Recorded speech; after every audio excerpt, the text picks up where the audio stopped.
साश्चिनं जिनसाश्चिनं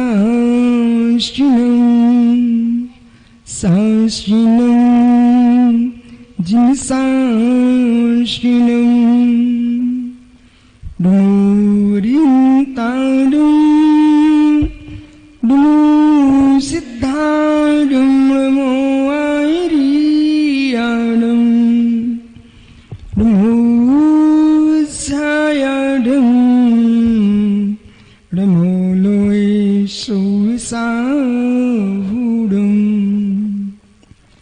अनंत अनंत परम सिद्ध भगवान की, एक जड़वान शांतिनाथ स्वामी की, एक जड़वान महावीर स्वामी की, परम पूज आचार्य भगवान कुंद कुंद स्वामी की, परम पूज आचार्य गुरु विराग सागर मुनि महाराज की, अहिंसामय विश्व धर्म की।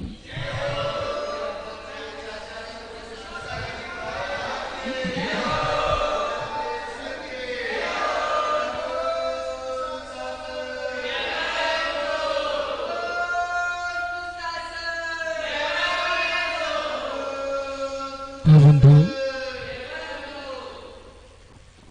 अंतिम 33 वर्धमान स्वामी के शासन में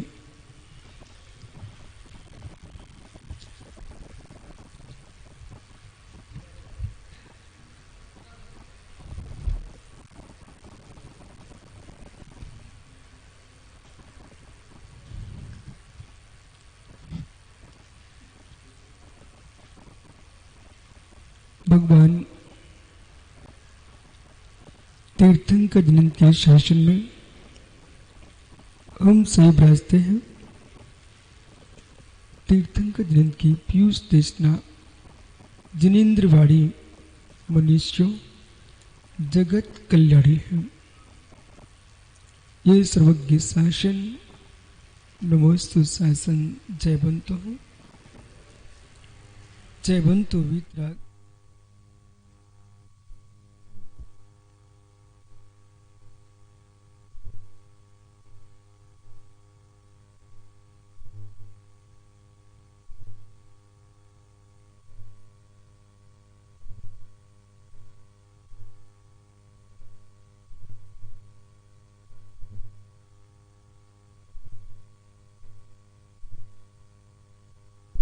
गहनतम तत्व का उपदेश दिया।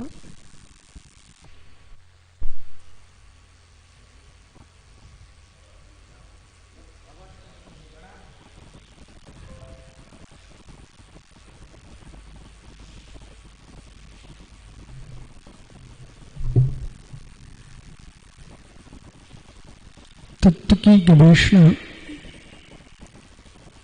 एक भव्य मोक्ष के लिए महान उपकार करने वाली है। वसुंधरा पर जो उपकार जीव का अमृत से नहीं होता, वह जनवाणी के अमृतपान से होता है।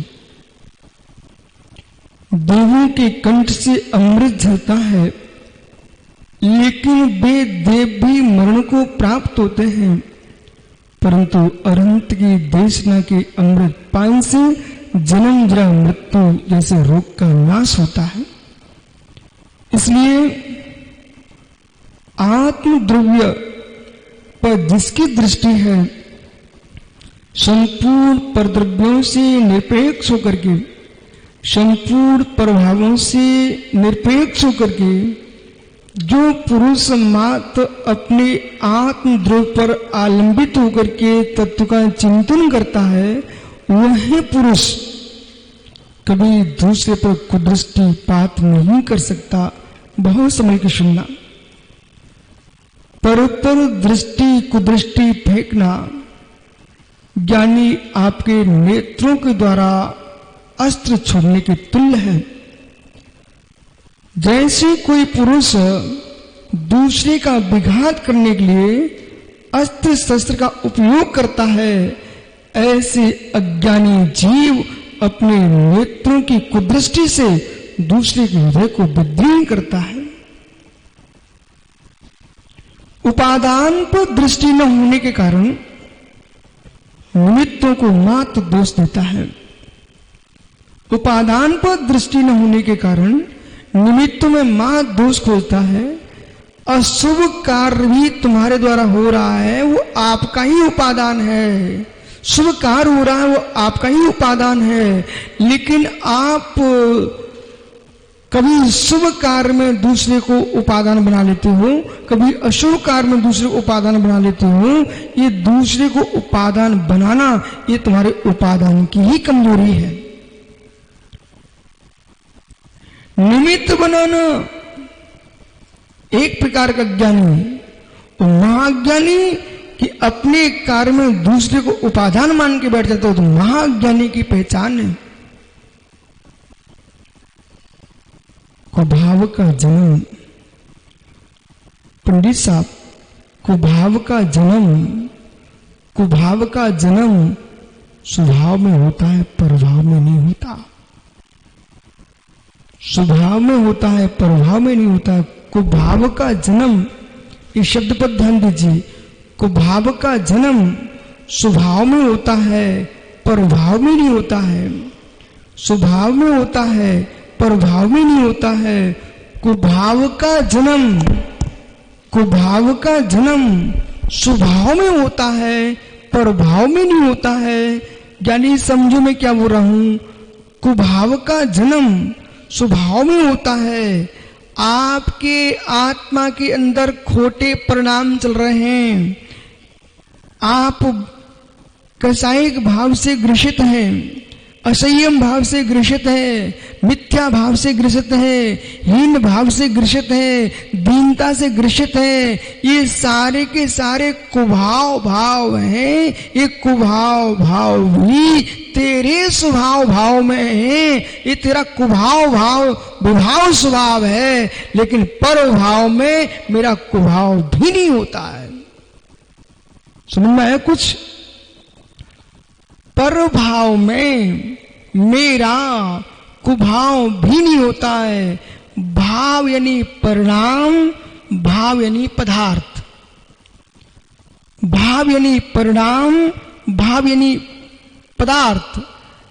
पर पदार्थों में मेरा कुभाव भाव नहीं होता है। मेरा कुभाव भाव भी निज भाव में ही होता है। असंयम के परिणाम हो रहे हैं, यानी किसी के प्रति ईर्षा उत्पन्न हो रही है, डाह उत्पन्न हो रहा है। अब आप अजमेरा कहता मुझे गदिया पुत्र को देख करके ईर्षा आ रही है महाराज जी, तो मित्र गदिया पुत्र को देख तुमको ईर्षा आ रही है, ये ईर्षा आपका कुभाव है, ये गदिया पुत्र का कुभाव नहीं है। कुछ लोगों को तो मालूम मंदिर देख करके भाव खराब होते हैं, और भोला जिनको मंदिर मूर्ति देख करके खोटे परिणाम होते हैं, वे स्वयं निर्णय कर लें तुम्हारी कुगति का बंध हो चुका है। मुनियों को देख करके भाव बिगड़े, जिनमानी को देख करके भाव बिगड़े, जिनालय जिन प्रतिमा को देख करके भाव बिगड़े, समझ लीजिए तुम्हारा पुण्य छीन हो चुका है, वो अशुभ आयु के बंधक हो। जो लोग बार बार शुद्धि करूं 24 घंटे पानी में डूबे रहें, हर समय शुद्धि का विकल्प आए, और धर्मात्मा को देकर के विकल्प खोटे परिणाम आए, आयतनों को देकर कुभाव बने, मित्र किसी से मत कहना अपने अंदर के जहर को आप पियो, तुम्हारे अशुभ आयु का बंध हो चुका है।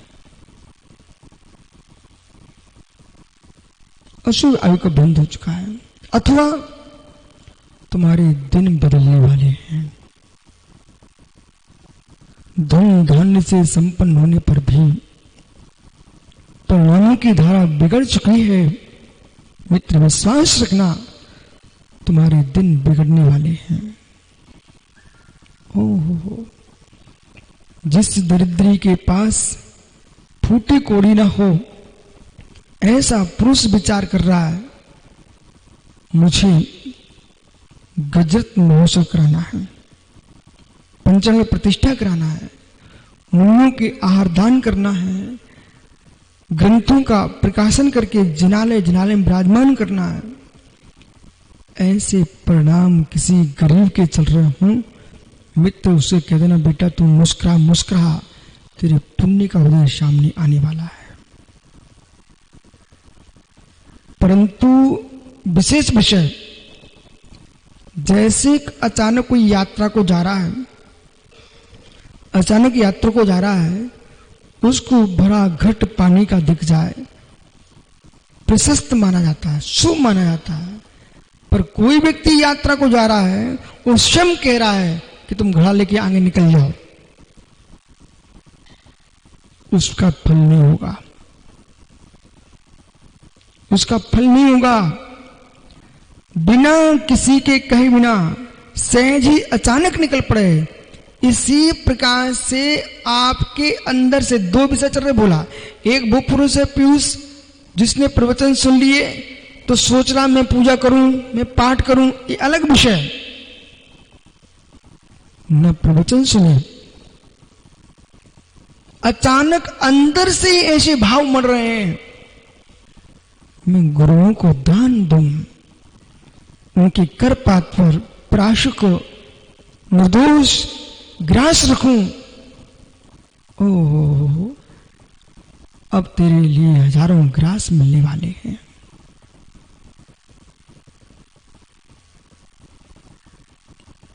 धवल जय धवल महाबंद कषाय पाहुर जैसे ग्रंथों का अध्ययन करूं, श्रुत को अपने मस्तिष्क में रखूं। मस्तिष्क पर रखने वाले कोटि कोटि लोग हैं। शब्द समझने में क्या बोल रहा हूं? आगम को मस्तिष्क पर रखने वाले तो हजारों लोग हैं, आगम को मस्तिष्क में रखने वाले बिरले ही लोग हैं।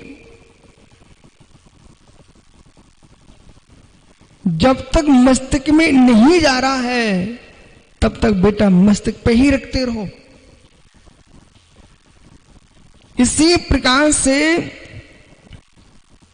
बैठे बैठे अचानक उदासता आ रही है, बैठे बैठे अचानक खिन्नता आ रही है, मतलब अशुभ की सोचना है। वो अचानक बैठे बैठे प्रशस्त परिणाम हो रहे हैं, मैं तुम्हारे पुण्य की सोचना है। अनिल भैया, फल आने के पहले पुष्प आ जाते हैं, फल आने के पहले पुष्प आ जाते हैं, लेकिन बगीचे में प्रवेश नहीं किया अंकित। मात्र बगीचे के सामने से कोई व्यक्ति गुजर रहा था, पर बगीचे में ईंटों की लंबी लंबी दीवारें खड़ी हुई थी। बाहर में पथ में चलने वाले व्यक्ति को दिखाई नहीं दे रहा था यहां बगीचा है। उन पुष्पों की सुगंध, पुष्पों की सुगंध की वर्गणाएं, वे परमाणु इतने व्याप्त हो चुके थे मार्ग में कि रास्ते में चलते पुरुष को पुष्पों की सुगंध ने बोध करा दिया, यहाँ कोई बगीचा अवश्य है। यानी सुगंध के माध्यम से बगीचे का ज्ञान हो जाता है, और बिना पुष्पों के सुगंध आ नहीं सकती है। और मेरे मित्र, बिना पुष्पों के सुगंध नहीं आ सकती है, बिना पुष्पों के फल भी नहीं आ सकते हैं। जैसे फल आने के पूर्व पुष्प आते हैं, फूल आते हैं, ऐसे मित्र प्रशस्त फल के उदय होने के पहले प्रशस्त परिणाम आते हैं।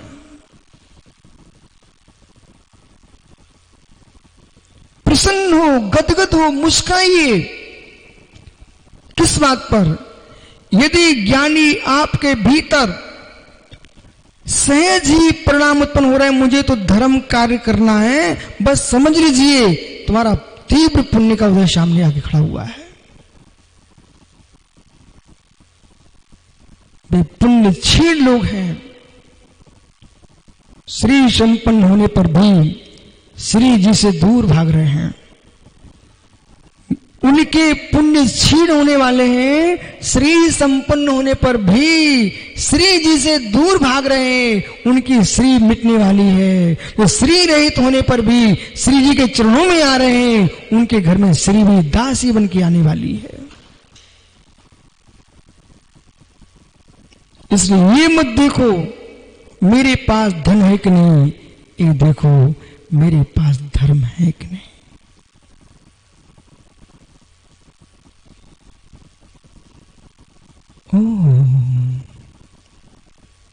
अनिल भैया, धनपति का चेहरा चमकने लगता है, विश्वास मानिए। पंडित साहब, धनपति का चेहरा चमकने लगता है, क्यों? गदगद भाव आता है। लाभ होते ही चेहरे पर चमक आती है। रहस्य को समझिए, लाभ होते ही चेहरे में चमक आती है। पैसा तिजोरी में पहुंचता है, चमक चेहरे पर होती है। और तिजोरी का पैसा निकल जाए, बेटा फीका चेहरा होता है। ये सत्य है कि नहीं? जब तिजोरी में जड़ द्रव्य आने पर चमक आ जाती है, फिर ज्ञानियों, जिसके आत्म तिजोरी के भीतर धर्म तत्व विराजमान हो रहा है, उसके चेहरे पर चमक ना है तो धर्मात्मा कैसा?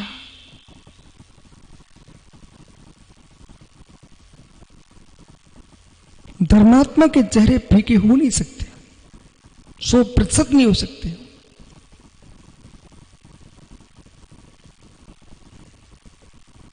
भरा पानी का मटका, भरा हुआ पानी का कलश, भरा हुआ घट, पंडित साहब कभी फीका नहीं दिखता। कितनी पुराने वर्षों वर्ष का घड़ा हो, लबालब पानी से भरा हुआ है, ऊपर से देखना फीका नहीं दिखता है, सोंधा सोंधा दिखता है। लेकिन मित्र, मटके का पानी निकल जाए तो सूखा अपने आप दिखता है।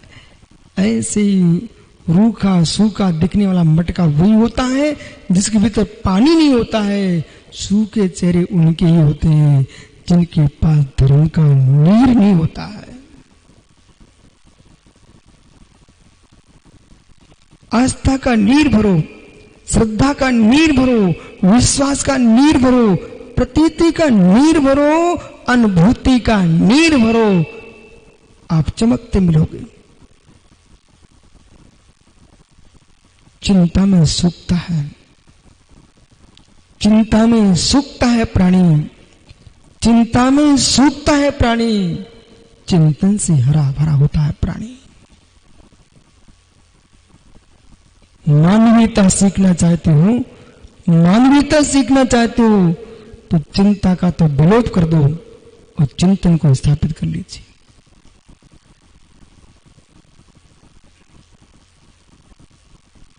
कमाने की इच्छा से ही तो चेहरे में चमक आने लगती है, तो जो द्रव्य आएगा कितना आनंद आएगा।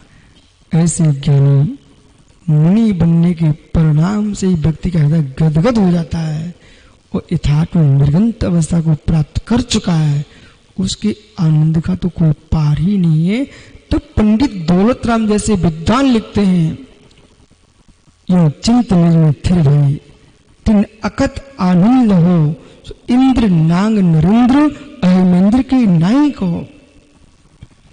सहस्रों कोटि कोटि देवांगनाओं के साथ रमण करने वाला सौधर में इंद्र जिस सुख का वेदन नहीं करता है, उतने सुख का वेदन एक दिगंबर वीतरागी भावलिंगी श्रमण श्वास प्रमाण काल में उतने सुख का वेदन करता है।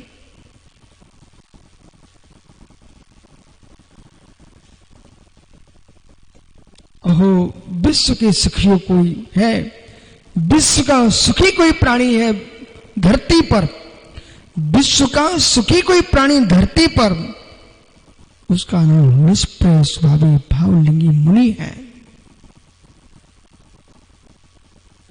अपेक्षाएं कष्ट को लाद देती हैं।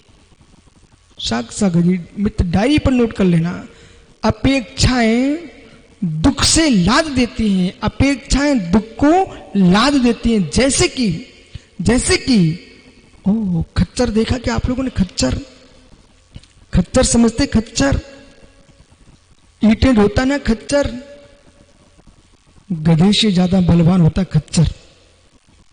पंडित साहब बेचारे के इस तरफ भी ईंटें, इस तरफ भी ईंटें, समझ गए ना, और बीच में भी ईंटें, और ज्यादा हुआ तो खच्चर वाला भी उसमें बैठ जाता है, गधेड़ा, और उसको बैठ गया। ओहो मित्र, समझ में क्या बोल रहा हूं महात्मा विश्वधर जी?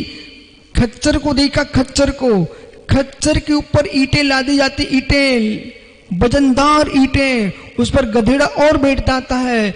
ज्ञानियों जैसे वो ईंटों से लदा हुआ खच्चर बेचारा कैसे सिर को नीचे करके चल रहा है, ईंटों से लदा घोड़ा, खच्चर, गधा कैसे मुंडी नीचे करके बेचारा वजन ढो रहा है। ओ ज्ञानियों, खच्चर के ऊपर तो वजन दूसरे ने लादा है, खच्चर के ऊपर वजन तो भाई भोला दूसरे ने लादा है, पर वे कैसे खच्चर हैं बेचारे गधे टाइप के लोग जो चिंताओं की ईंटें अपने ऊपर सिर पे लाद रहे हैं, वे खच्चर हैं। हो चिंताओं की ईंटें लाद रहे हैं। खच्चर को तो मालूम है ऋषभ भैया कि जिसकी यहां ले जाना है, थोड़ी देर बाद ईंटें मेरी पीठ से उतर जाएंगी, पर चिंता वाले को मालूम भी नहीं चलता है कि मेरी वजन ईंटें कब उतरेंगी। चिंता की, जिसके घर में कुंवारी कन्या बैठी हो, सिर पर ऋण रखा हो, घर में खाने को दाना न हो, उस व्यक्ति से पूछना नींद तुमको कैसी आती है। पत्नी 24 घंटे ताड़का बन के जी रही हो, हो क्या हो गया? पत्नी 24 घंटे जिसके यहां ताड़का बन के जी रही हो, हो भाई कमट बन के आया हो, भाई कमट बन के आया हो, उन बेचारों के घर के सुख की क्या कल्पना कर पाएंगे आप? 24 घंटे दुख ही दुख है। सुखी होना चाहते हो मित्र, यथार्थ कह रहा हूं, करुणा के साथ मैं आपसे बोल रहा हूं, करुणा के साथ बोल रहा हूं। इससे अच्छा जंगल में निवास करना श्रेष्ठ है। जिस घर में ताड़का जैसी पत्नी हो, कमट जैसा भाई हो, हे मित्र रावण जैसा बेटा हो, उनका तो जंगल में कुटिया बना के रहना ही श्रेष्ठ है। ऐसे मेलों को छोड़ देना चाहिए।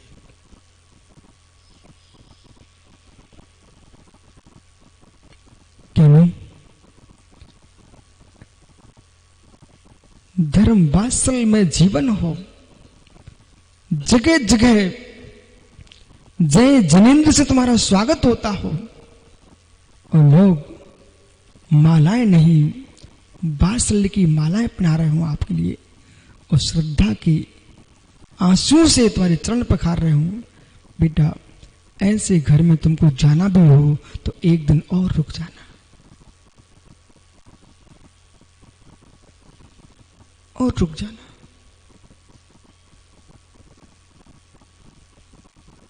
क्या हो गया आप सबको?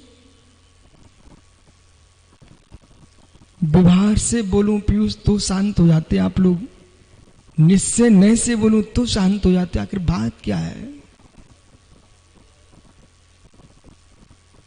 क्या नहीं? खच्चर का जीवन जीना अच्छा नहीं है, सिद्धांत की अपेक्षा से भी अच्छा नहीं है, व्यवहार से भी अच्छा नहीं है।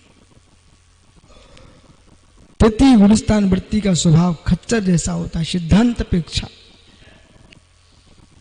जिसकी दृष्टि में चलता है अनंत देव तो देव है ही, अन्य देव भी देव हैं, ऐसी जिसकी श्रद्धा चल रही है उसका नाम खच्चर श्रद्धा है।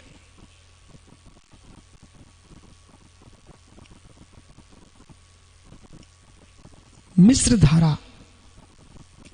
धारा अच्छी नहीं होती है। मिश्र धारा अच्छी नहीं होती है। सत्य बोलूं मैं आपको, मैं मात्र मात्र मुनि बना हूं भोला, इसलिए मिश्र धारा का नाश करने के लिए। जितने त्यागी बंध हैं, इस सूत्र को सुनिए। मुनि बनने का उद्देश्य, साधु महात्मा बनने का उद्देश्य, धर्मात्मा बनने का उद्देश्य मिश्र धारा से आत्मरक्षा करना होता है। मिश्र धारा, शोष्मिक भाव ही मिश्र धारा है। शोष्मिक भाव ही मिश्र धारा है। क्षय की प्राप्ति के लिए आए, शोषम के लिए नहीं आए। कितने शास्त्रों का ज्ञाता हो जाऊं पंडित जी मैं, तब भी मैं अपने आप को विद्यार्थी पने से रहित नहीं मान पाऊंगा। इस शास्त्रों का ज्ञान हमारा इति नहीं है, ग्रंथों का ज्ञान हमारा इति नहीं है। एक शोष्मिक भाव है। जिस दिन क्षय ज्ञान प्रकट होगा तब मेरी आत्मा गदगद होगी। उसका नाम है केवल्य ज्ञान। क्षण क्षण का, पल पल का जो पुरुषार्थ है। लोगों के प्रश्न है, ज्ञानी मयंक भाई तुम्हारा यश कह रहा, बोले कितना पढ़ते हो? अभी इनको मालूम ही नहीं, अभी बहुत कम पढ़ते हैं। मित्र, इतना पढ़ना है, फिर कभी पढ़ना ना पड़े, लोग मुझे ही पढ़े। इतना पढ़ना है। अभी नलकूप का खनन चल रहा है। नलकूप को खोदने के लिए वर्तमान में पंडित जी, नलकूप खोदने की पद्धति बदल गई है। अब पानी डाल डाल कर खोदा जाता है। मालूम है आपको? पानी डाल डाल के नलकूप खोदा जाता है। कुएं खोदने की पद्धति बदल चुकी है। पानी डाल डाल के कुआं खोदा जाता है। तो ऊपर से पानी छोड़ते हैं, नीचे फिर मशीन जाती है, ऊपर पानी डालते जाते हैं, फिर मशीन अंदर जाती है। पहले ऊपर से पानी डालते हैं और डालते डालते एक दिन ऐसा आता है कि नीचे का पानी निकल पड़ता है, फिर पानी डालना नहीं पड़ता है, पानी निकलता है। ऐसे में जिनवाणी को भी डाल रहा हूं, ऊपर से पानी डाल रहा हूं, भीतर से केवल ज्ञान का पानी निकालूंगा। इसलिए जितने जीव श्रुत सपर्या में लगे हुए हैं, श्रुत आराधना कर रहे हैं, भी ये मान के करें, आगम का अभ्यास ये मान के करें कि मैं नलकूप का खनन कर रहा हूं कि पानी ऊपर से डालूंगा, फिर भीतर से अंदर से केवल्य ज्ञान का स्रोत फूटे, पाताल तोड़ कुआं।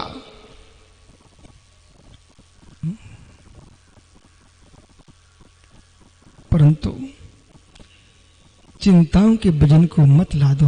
मान लो मेरी बात, चिंताओं के भजन को मत ला दो, चिंताओं के भजन को मत ला दो। चिंताओं के भजन को लादने से कार्य की सिद्धि नहीं होगी। कार्य की सिद्धि तो चिंतन करने से होगी। पुरुषार्थ करो, चिंता मत करो।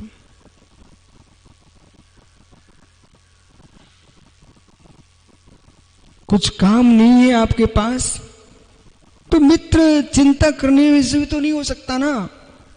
कुछ काम नहीं है आपके पास तो चिंता करने से भी तो नहीं हो सकता। जब काम है ही नहीं है तो एक काम ले लो, मैं तत्व का चिंतन करूंगा। और तत्व का चिंतन करोगे ना तो चिंताएं अपने आप समाप्त हो जाएंगी और पुण्य का आश्रय होगा। जो तुम चाह रहे थे वो काम भी हो जाएगा।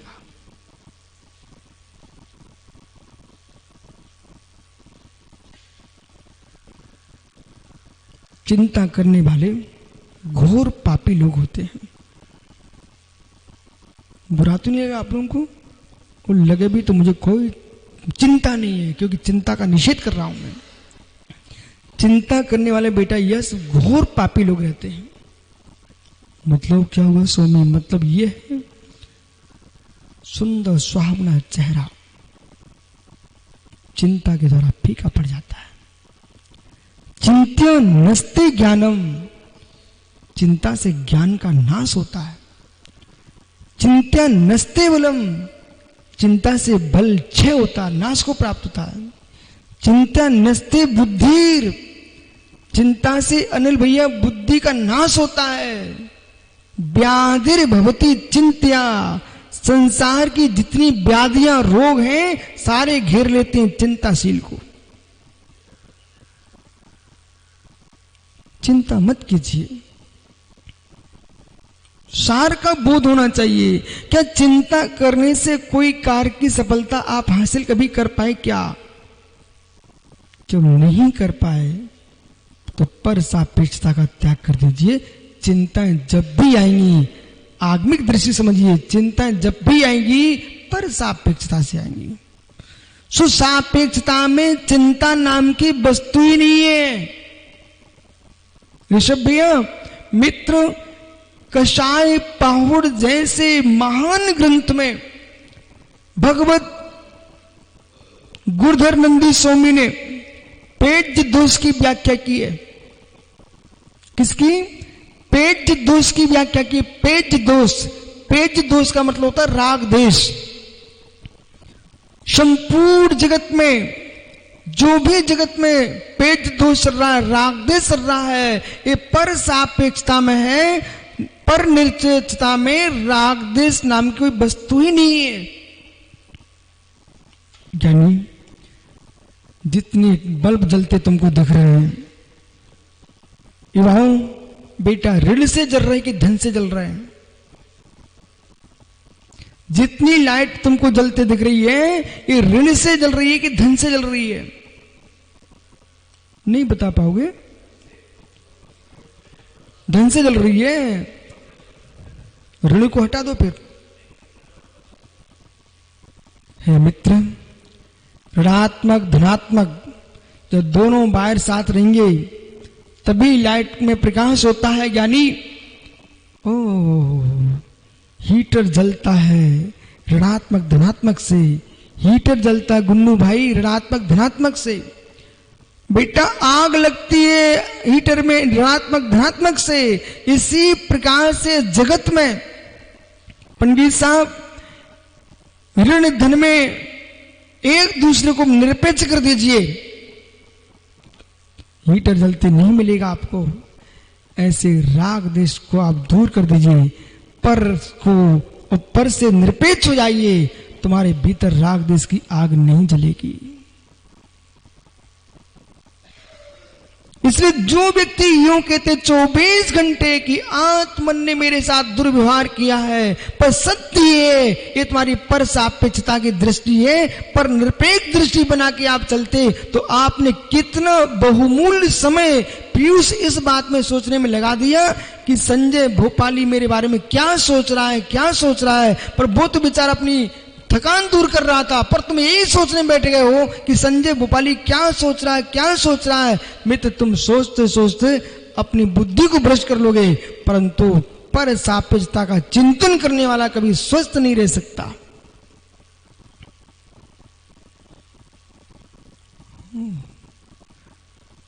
आत्मा की शुद्धता को पर निरपेक्ष ही समझना चाहिए।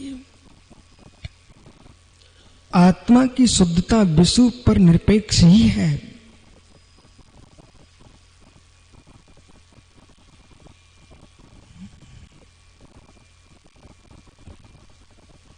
लोई बनती है जब, तो पानी की अपेक्षा रखती है। लोई बनती है जब, पंडित साहब, पानी की अपेक्षा रखती है। बिना पानी के आटे की लोई नहीं बन सकती है। पर रोटी का आकार बनने के उपरांत यदि उस पानी को तुम जीवित रखोगे उसके अंदर, तो रोटी का स्वाद आएगा क्या? तवे पर रखने के लिए आपने लोई की रोटी को नहीं रखा, पानी से निरपेक्ष करने के लिए। विषय समझ में आ रहा है? तवे पर आपने रोटी को रखा हुआ है बेलने के उपरांत, तो उसको रखने के लिए रखा हुआ है कि पानी से निरपेक्ष होने के लिए रखा हुआ है। पानी से निरपेक्ष करने के लिए रोटी को आपने तवे पर सेका, जितना तवे पर संभव था उतना तवे पर कर लिया। फिर भी आपने देखा अभी पूर्ण पानी रहित नहीं हुई है, तो आपने धीरे से चूल्हे के अंदर ही रोटी को रख दिया। देखा कि नहीं देखा? जब पानी से निरपेक्ष हो जाती रोटी तो उसका स्वाद रोटी रूप होता है। ऐसे ज्ञानियों तपस्या का तात्पर्य पीयूष लोगों ने क्या समझ लिया? सुख। तपस्या का लोगों ने तात्पर्य समझ लिया है एक पद की प्राप्ति। तपस्या का लोगों ने समझ लिया एक बहुमान समाज का। तपस्या का लोगों ने समझ लिया पूजा पाठ होना हमारा। लेकिन वास्तव में तपस्या का उद्देश्य था जैसे रोटी को तवे पर और चूल्हे पर रख करके अंतरंग बहिरंग, ये हेतु लगाइए आप। अंतरंग बहिरंग दो तप होते हैं। आपने बहिरंग तप किया तो तवे पर रोटी सेकिए, वो अंतरंग तपस्या की तो चूल्हे के अंदर रोटी ले गए। ऐसे ही बहिरंग में 6 प्रकार के तप तपे, अंतरंग में 6 प्रकार के तप तपे। एक चूल्हे तवे के ऊपर की रोटी, एक तवे के नीचे की रोटी। ऐसे ज्ञानियों दोनों का काम रोटियों का मतलब पानी को सुखाना है। ऐसे ही कर्मों को सुखाना है उद्देश्य तपस्या का। कर्म से निरपेक्षता की प्राप्ति हो, इसका नाम तपस्या है।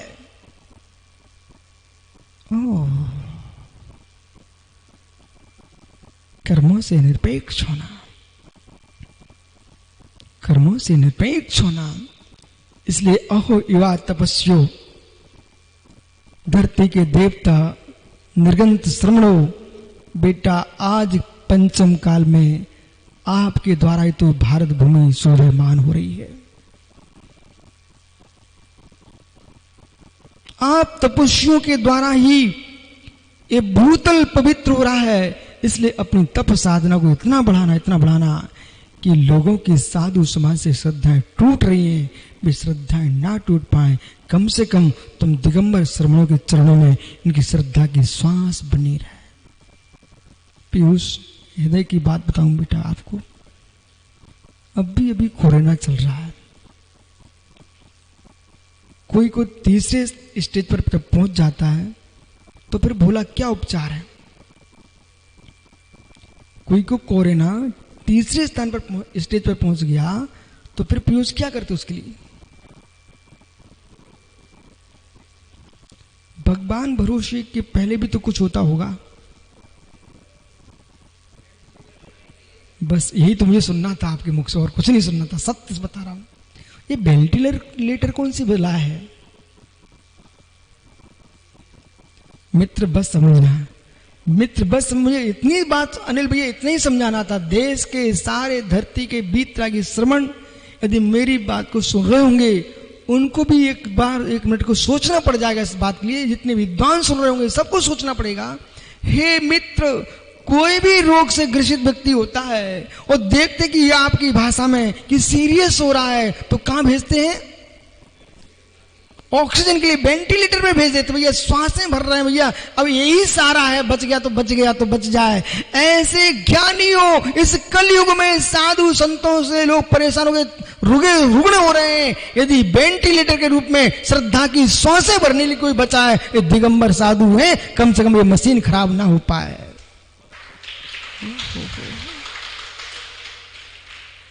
जहां लोग नाना प्रकार के पंचों में उलझ करके श्रद्धा के प्राण जा रहे हैं, तब रास्ते में जब मैं विहार करता हूं तो मालूम लोगों के मुख से निकलता, पंडित भाई साहब ऋषभ भैया, लोगों के मुख से निकलता है, महाराज साहब अब तो जैन मुनि ही हमारे लिए बचे हैं। ये शब्द बोला आपने, सुने कि नहीं सुने? अब तो जैन मुनि ही बचे हैं। तो मैं सुब्रत सागर जैन मुनियों के लिए वेंटिलेटर की मशीन मान रहा हूं। कम से कम तुम्हारी आस्थाओं के प्राण इनमें सुरक्षित रहें। इन मशीनों को कमजोर नहीं होना चाहिए, इन मशीनों में कोई दोष नहीं आना चाहिए।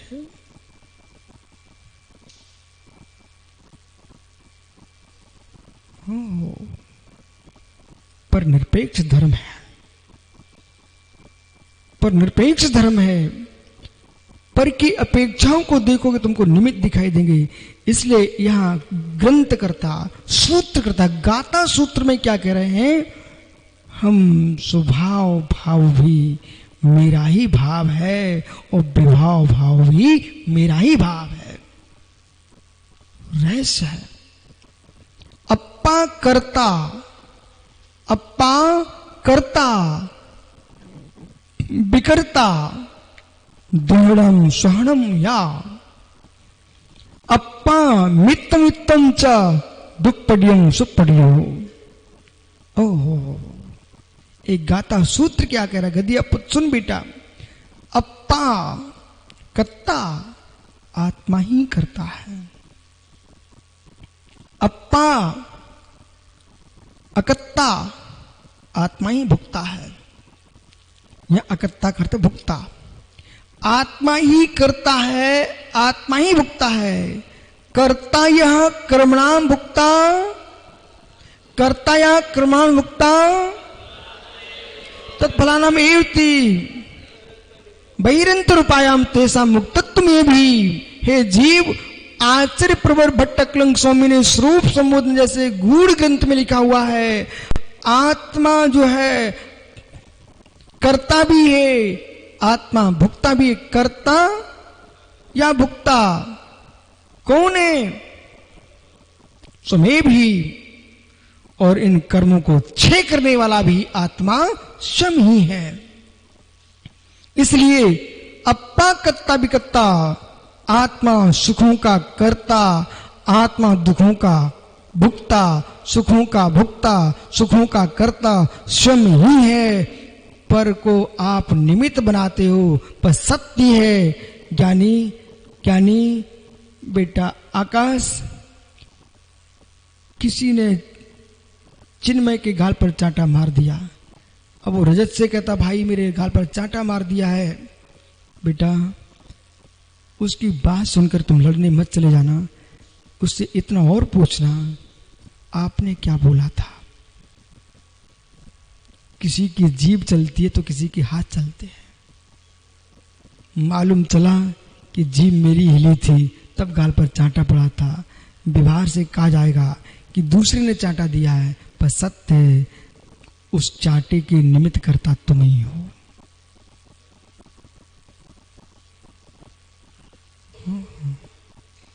तुम ही हो। अंदर की इच्छा न होती, अंदर की इच्छा न होती, अब से एक भाई तुझे पेड़ा कौन खिला सकता था?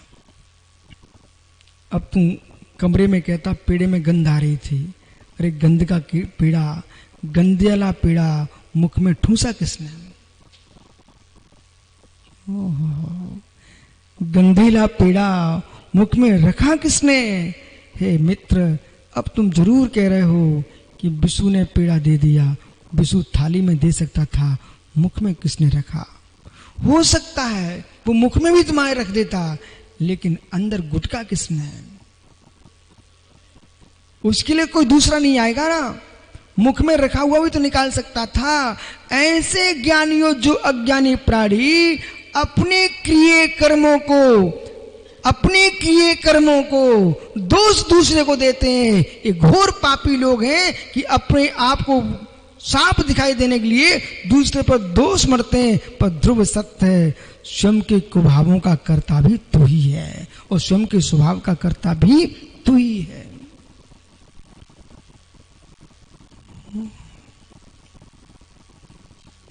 बेचारे का सिर पिरा रहा है, बेचारे का पेट पिरा रहा है। हे मित्र, मोटे मोटे पराठे किसने खाए थे? हे मित्र, गकड़ियां किसने खाई थी? हे मित्र, बाटियां पूरी पकोड़े किसने खाए थे? पूरी पकोड़े ने रबड़ी नहीं खाई थी। मित्र, रबड़ी तू भी नहीं खाई थी। अब पेट तेरा ही फूलेगा, रबड़ी का नहीं फूलेगा। परंतु अज्ञानी लोग क्या बोलते हैं? ऐसा नियोग था। यदि वो नियोग हो सकता है तो पेट में दर्द करना भी नियोग है।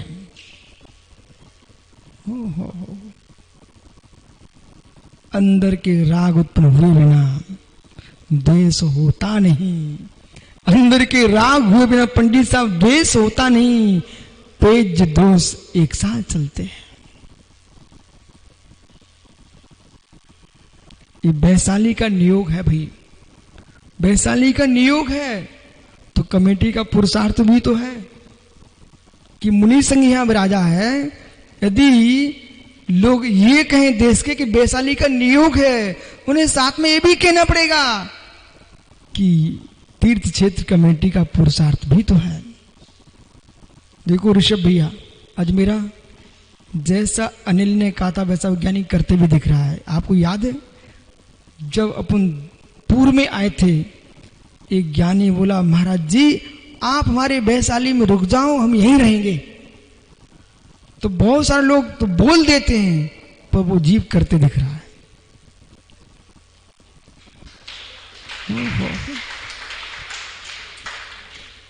मित्र, आप हमारे लिए नहीं रुके हो, यहां पर आपको अपना आनंद आ रहा उसके लिए रुके हुए हो आप।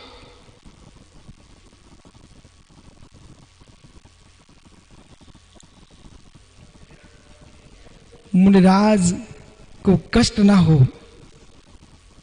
बेटा अंकित पकड़, मुनिराज को कष्ट ना हो। बेचारा अपने हाथ से छत धो रहा था कल खड़ा खड़ा। भैया ऐसी श्रद्धा भक्ति कलयुग में ही लोगों के अंदर है तो विश्वास रखना 18,500 वर्ष तक ये भारत की धरती पर जिन शासन नमोस्तु शासन ऐसे ही जीवंत रहेगा।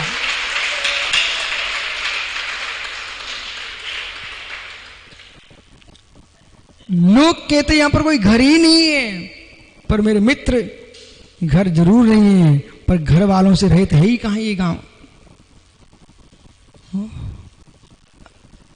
अप्पा कत्ता आत्मा ही करता है, आत्मा ही भुगता है अपने सुख का अपने दुख का। इसलिए ज्ञानियों अप्पा मित्तम मित्तम च, पंडित साहब ये गहरा सूत्र है। आत्मा ही मित्र है, वो आत्मा ही अमित्र है, परम सत्य है। सारे लोक में वर्धमान महावीर स्वामी को लोग क्यों पूज रहे हैं, राम का नाम क्यों ले रहे हैं? जहां राम जाते सम्मान प्राप्त करते थे, ऐसा क्यों था? हे मित्र, राम की स्वयं की आत्मा की जो मर्यादा थी, सदाचार था, वो उनका मित्र था। और रावण बेचारा क्यों जलता है सारे जगत में, आज तक जला जा रहा है? बेचारे की आत्मा में कुपरिणाम हो गए, उसके खोटे परिणाम आत्मा के परिणाम ही उसके अमित्र हैं। व्यवहार से दूसरे के द्वारा बार देखा जाता है, पर अंतरंग में देखोगे तो मेरे मित्र स्वयं का बार ही स्वयं को नाश करता है। कठिन है, कठिन है, कठिन है। हाँ मित्र, सुनना तो सरल है पर इस पर जीना कठिन है। उनको ही जीना कठिन है जो तत्व को समझते नहीं है। जो तत्व को समझते हैं, मालूम पूरी आगम की व्याख्याएं आत्मा को सुखी करने के लिए है। दो प्रकार का दुख है ऋतिक बेटा, दो प्रकार का दुख है। आप अज्जू की चोटी लेना जरा, जो समझ लेना। एक बालक सुन, अज्जू क्या हुआ? दर्द हुआ। भैया ये जो दर्द हुआ है, इधर देख, इस दर्द के होने पर तू मुस्कुरा रहा था। देख रहस्य देख, इस दर्द के होने पर भाई तू मुस्कुरा रहा था, लेकिन लेकिन लेकिन समझ, मन में दर्द हो जाए तो मुस्कुराहट विलीन हो जाती है। दो प्रकार का दुख है, शारीरिक दुख, मानसिक दुख। शारीरिक दुख जो है वो दूसरे के द्वारा भी दिया जा सकता है। पंडित जी, शारीरिक दुख दूसरे के लिए दिया जा सकता है, पर मानसिक दुख तो स्वयं के द्वारा ही दिया जाता है।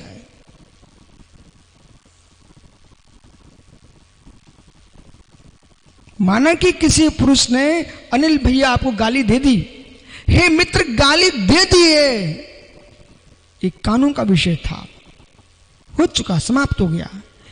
अब उसकी गाली पर आप टेंशन ले नहीं ले, ये देने वाले का विषय है कि लेने वाले का विषय है? लेने वाले का विषय है। आपने कभी महाराज को हार नहीं दी है क्या जीवन में? मित्र आज ही देके आना और उन महाराज को तुम देना अपने अनुसार। यदि लेना होगा तभी तुम्हारा हाथ का द्रव उनकी अंजलि पर आ पाएगा, और नई अंजलि बंद कर लिए तो तुम कोशिश कर लेना, लेकिन दे नहीं पाओगे ना। ऐसे मित्र कोई गाली दे सकता है, उसका विषय है, पर तुम लेने नहीं चाहते हो तो गाली क्या कर सकती है। इसी प्रकार से जो मानसिक पीड़ा है, उस मानसिक पीड़ा को जीव स्वयं उत्पन्न करता है। तद विषय पर सोचे ना तो कष्ट समाप्त हो जाए। मालूम बताओ, पक्का बताता। पंडित जी, कभी ना कभी घर में कोई ना कोई इष्ट वियोग का कष्ट तो आपको हो ही होगा, ठीक है ना अनिल भैया? पिताजी हैं, है ना? दादाजी, आपने क्या भाग्यवान जीव हो जिसके माता पिता 80 साल के 90 साल के घर में हो। उससे भाग्यवान कौन सा बेटा हो सकता है? हे मित्र, दादा को देखा क्या? बहुत देखा। दादा जब गए थे ना तो आपके घर में लोग बैठने तो आते होंगे ना। अब सुनिए, अनिल काम में लग चुका था, अनिल के पिताजी भी काम में लग चुके थे, लेकिन 1 महीना बीत चुका, फिर पहुंचे ऋषभ पंडित जी। क्यों? फेरा के लिए। बोले भैया बैठ आए अनिल के यहाँ। अनिल के दादाजी दिवंगत हो चुके हैं। सुनना ध्यान से। हमने घरों में क्या देखा, सुब्रत सागर जी, जैसे किसी घर में किसी की वियोग हो गया, मृत्यु हो गई, तो माता 1 महीने में भूल रही थी, घर का काम कर रही थी। इसी बीच में द्वारे पर खटपट की आवाज आई कि कोई बैठने आ गया। बस वे सब काम छोड़ करके रोने बैठ जाती हैं। और अनिल भी क्या किए, सब काम छोड़कर द्वारे पर बैठ गया। बोले भैया लोग आए तो देखें। अब विषय पकड़ना, ये बिठौआ जो आए थे, फिर रोहुआ थे, रुलाने के लिए आए थे। अरे जिन को आना हो तो एक दिन पूरे आ जाओ ना, महीने महीने तुम लगे रहते हो, बेचारा कितने दिन तक रोएगा। अब यह विषय पकड़ना, जिनको आना एक बार रुबा जाओ ना, रोज रोज क्यों आ रहे हो? यानी विषय पकड़िए, मैं क्या बोल रहा हूं। इसी प्रकार से जैसे अनिल भैया घर में इष्ट के वियोग होने पर लोग बैठने आते हैं, रुलाने के लिए याद दिलाने आते हैं, ऐसे मित्र यदि कोई न आए तो अपने घर का काम करे, कोई ना रोए। इसी प्रकार से आपके लिए कोई रुलाता नहीं है, आप अपने परिणामों को बिठौआ बना लेते हो, फिर तुम रोते हो बैठ करके।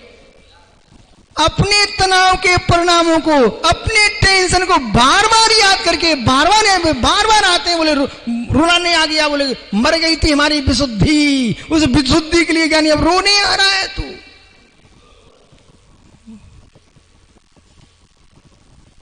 कैसा लगा? अच्छा लगा? तो बेटा आज से काम करो, अपने भावों से कहना कि एक दिन ही तुम आ जाओ, ये रोज रोज क्षण क्षण में मत रुलाओ मुझे बार बार। ओहो, मित्र भी हमारे परिणाम है और शत्रु भी हमारे परिणाम है।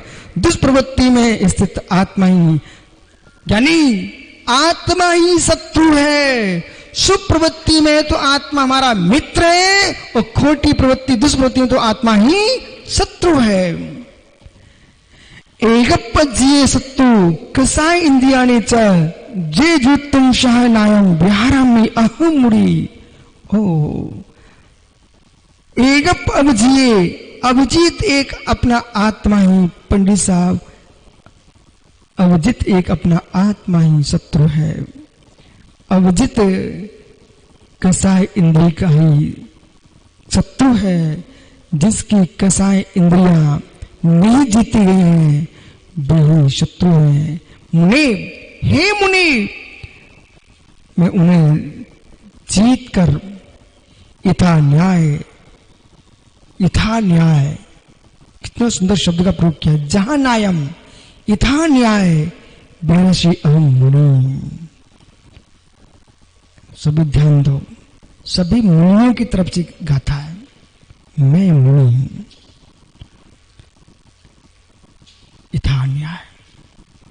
अपनी आत्मा के साथ यथा न्याय करने के लिए धर्म के अनुसार विचरण करता हूं।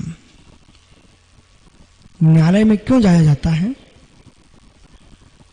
कि मेरा न्याय कर दिया जाए। तो उस बेटा एक क्षण को अपने शून्य कक्ष में बैठ जाइए और जो आपने अनादिकाल से इस आत्मा को भटकाया है उसके साथ न्याय तो कर दो। तुमने अपने चित्त का आनंद लूटा, इंद्रियों के विषय का रस लिया, पर तुम इस बात को भूल चुके थे।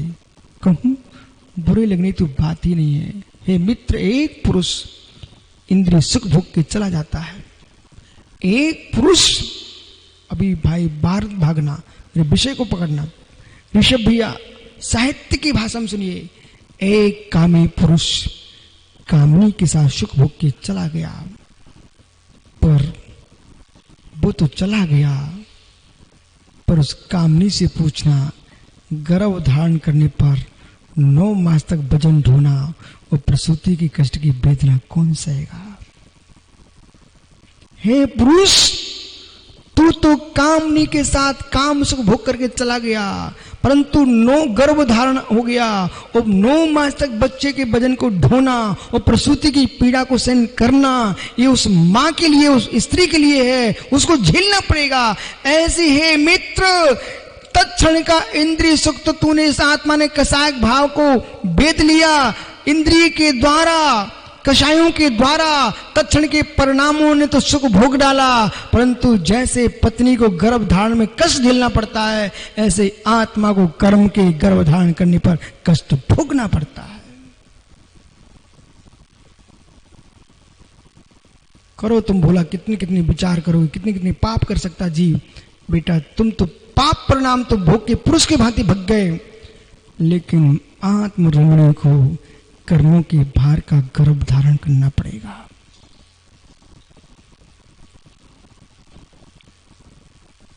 उदय काल ही कर्म का प्रसूति है।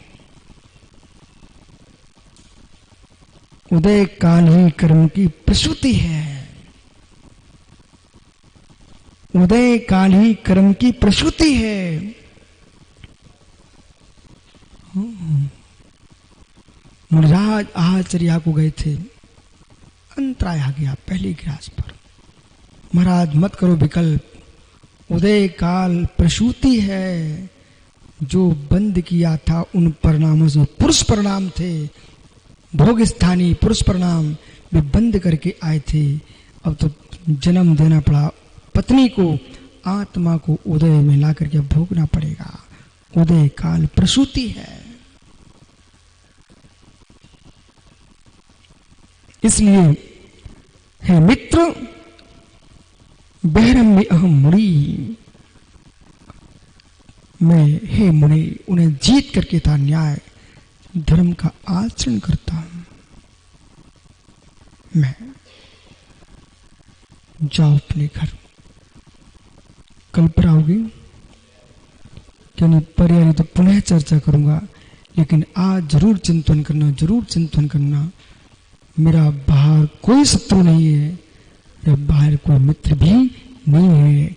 निज परिणाम ही शत्रु है, निज परिणाम ही मित्र है।